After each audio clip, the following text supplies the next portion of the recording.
Assalamualaikum warahmatullahi wabarakatuh.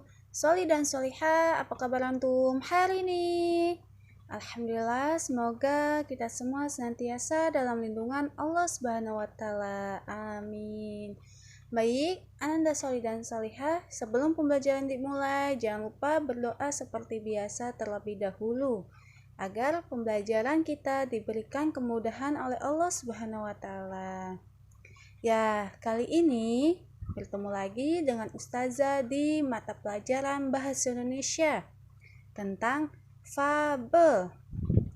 Ya, kali ini kita akan mempelajari unsur-unsur dari dongeng fabel tersebut. Kira-kira apa saja ya unsur-unsur yang ada di dalam dongeng fabel tersebut? Ya, mari Soli dan Soliha kita simak terlebih dahulu materi pagi kali ini. Baik, sebelum lebih lanjut, kita akan mengulas terlebih dahulu apa itu fabel. Ya, betul sekali. Jadi, fabel merupakan dongeng yang menceritakan tentang kehidupan hewan yang berperilaku menyerupai manusia. Fabel ini juga disebut dengan cerita fiksi Soli dan Soliha. Karena apa? Karena ceritanya ini berisikan dengan cerita hayalan atau semata-mata bukan karena cerita nyata, kisah nyata, seperti itu. Ya, selanjutnya kita akan mengetahui apa saja unsur-unsur dari dongeng fabel tersebut. Ya, jadi unsur-unsur dalam dongeng itu yang pertama ada tema ataupun judul. Ini adalah nama dari sebuah karya yang diciptakan oleh si pengarang tersebut. Contohnya seperti apa? Ya, contohnya tentang tema persahabatan, kerajaan, dan masih banyak lagi ya. Yang kedua ada tokoh, yaitu pemeran ataupun orang-orang yang terlibat yang ada di dalam cerita tersebut. Misalnya, seperti yang ada di dalam dongeng fabel. Nah, itu semua hewan-hewan yang ada di dongeng tersebut merupakan tokoh yang ada pada dongeng itu, ada pada cerita tersebut. Yang ketiga, ada penokohan. Nah, penokohan ini merupakan sifat ataupun watak yang dimiliki oleh para pemain di dalam cerita tersebut ya, Soli dan Soliha. Jadi bisa sifatnya baik, jahat, cerdik. Nah, seperti itu ya contohnya. Selanjutnya, unsur di dalam dongeng tersebut juga ada namanya latar. Nah, latar ini Soli dan Soliha merupakan latar tempat ataupun latar waktu terjadinya cerita tersebut. Nah, misalkan latar tempatnya di perkotaan, pedesaan, ataupun di hutan.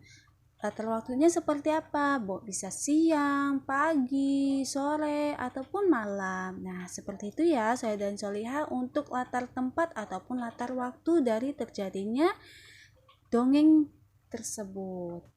Dan yang terakhir, di dalam unsur-unsur dongeng tersebut, tentu yang ada namanya pesan yang berisikan dengan nilai-nilai moral yang dapat kita petik dari cerita tersebut.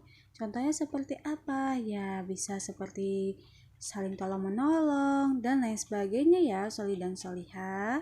Ya, jadi seperti itu ya, Soli dan Soliha, unsur-unsur yang ada di dalam dongeng. Bagaimana? Fahim tuh? Alhamdulillah.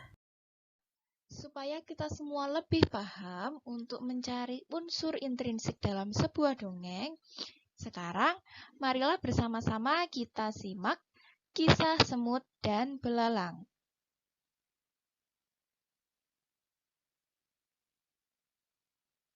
Kisah semut dan belalang. Pada suatu hari di musim panas, di sebuah ladang di hutan yang rimbun, seekor belalang sedang melompat-lompat riang, berkicau dan bernyanyi sepuas hati. Pada saat itu, seekor semut lewat, membawa dengan susah payah butir jagung yang dia bawa ke sarangnya. Hei semut, kamu sedang apa? Ayo kemari dan bermain denganku. Lihat, hari ini sangat cerah. Ayo kita nikmati hidup kita. Hahaha, kata si belalang. Aku sedang menyimpan makanan untuk musim dingin. Dan aku menyarankanmu untuk melakukan yang sama, hai belalang. Jawab si semut. Kenapa repot-repot menyiapkan makanan untuk musim dingin? Musim dingin masih lama kan? Lihat, banyak sekali makanan saat ini. Ini tidak akan habis, semut. Tapi semut tidak memperdulikan ajakan si belalang. Dia melanjutkan perjalanan dan melanjutkan kerja kerasnya. Sementara itu, belalang kembali bernyanyi dan memainkan violinnya. Ketika musim dingin tiba, belalang mendapati dirinya lemah karena kelaparan. Sementara itu, semut-semut terlihat berbahagia dan bersenang-senang. Mereka membagikan setiap hari jagung dan biji-bijian dari lumbung makanan yang mereka kumpulkan di musim panas. Selesai. Ya, baik Soli dan Soliha, setelah kita menonton video kisah semut dan belalang tadi, maka marilah kita menentukan unsur-unsur dari dongeng tersebut. Unsur yang pertama ada tema. Dari video tersebut dapat kita lihat temanya itu seorang pekerja keras atau kerja keras. Dan ditokohkan oleh semut dan belalang. Kemudian penokohan dari tokoh tersebut memiliki watak yang dimana belalangnya si pemalas dan semutnya seorang pekerja keras.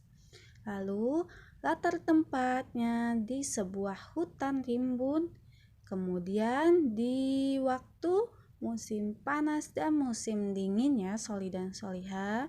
Nah, dari kisah semut dan belalang tadi, maka dapat kita petik hikmah atau pesan yang dapat kita ambil, yaitu jadilah seorang yang pekerja keras, tidak pemalas, yang memikirkan untuk diri kita di masa depan nanti. Baik, bagaimana Soli dan Soliha? Fahimtum? Alhamdulillah, jika sudah paham, Ustazah akhiri dengan mengucapkan wassalamualaikum warahmatullahi wabarakatuh.